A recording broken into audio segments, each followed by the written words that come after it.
A man had become simply exhausted of his daily life.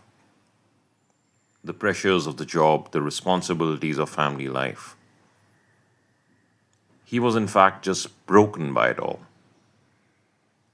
His life simply had no meaning.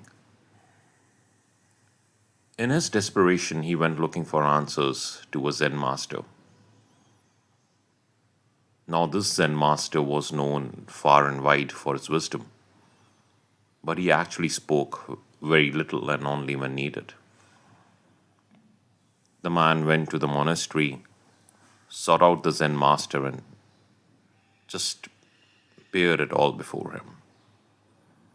He went and said, Master, I'm just tired of it all.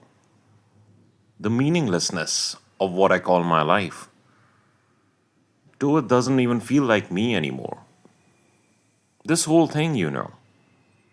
The endless commutes, the screens, the obligations, it just keeps on coming, it just keeps on piling up. All the planning about money, all the planning for the future. The responsibilities, they just never end, the problems never end. It's one new problem after another.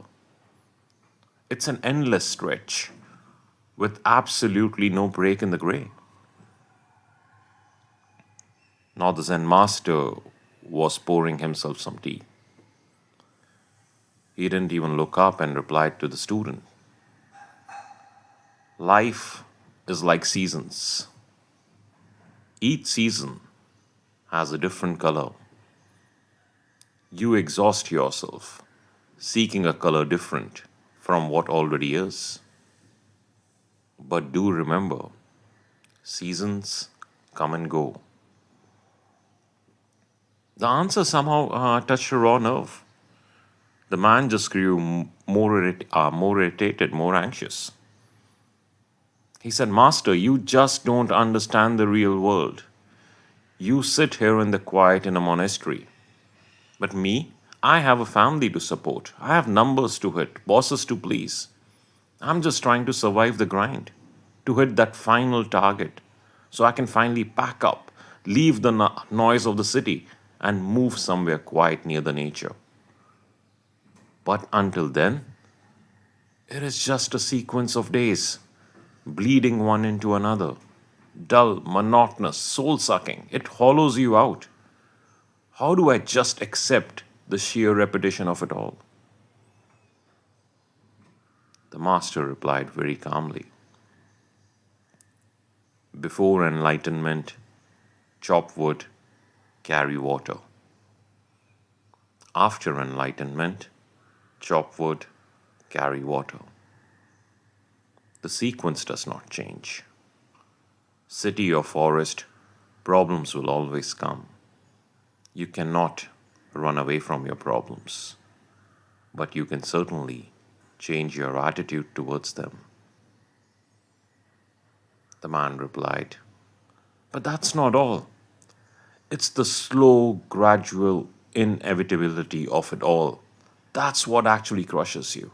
You know exactly what's coming together tomorrow. The same alarms, the same routine, the same exhaustion.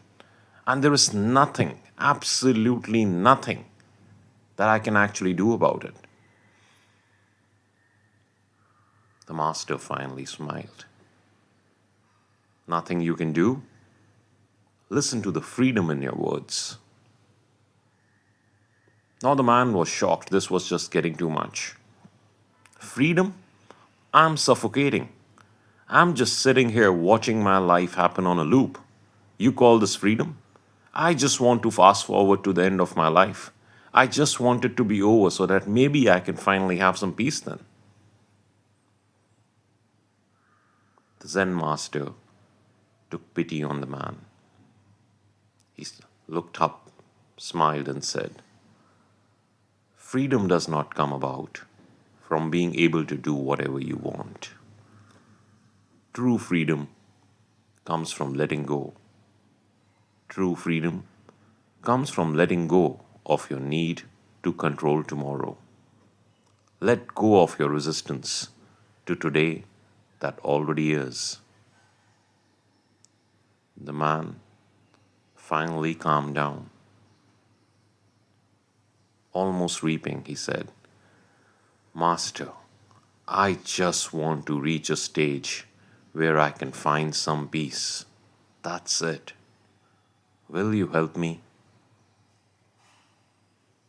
The master replied, Where has all the searching for this peace and happiness got you so far?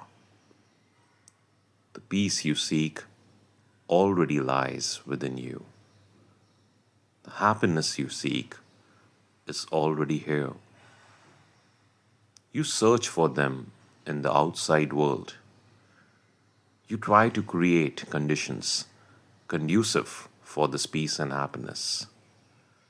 But the more you do this, the more you try to shape the outside world, the further you go away from peace and happiness. The man finally took a deep breath, letting the stillness of the room and the wisdom of the Zen master's words finally settle over him. He found himself enveloped by this unfamiliar peace, and with this peace came clarity. He walked away with peace in his heart and a willingness to accept what already is. Do you find yourself in this man's shoes too? A man had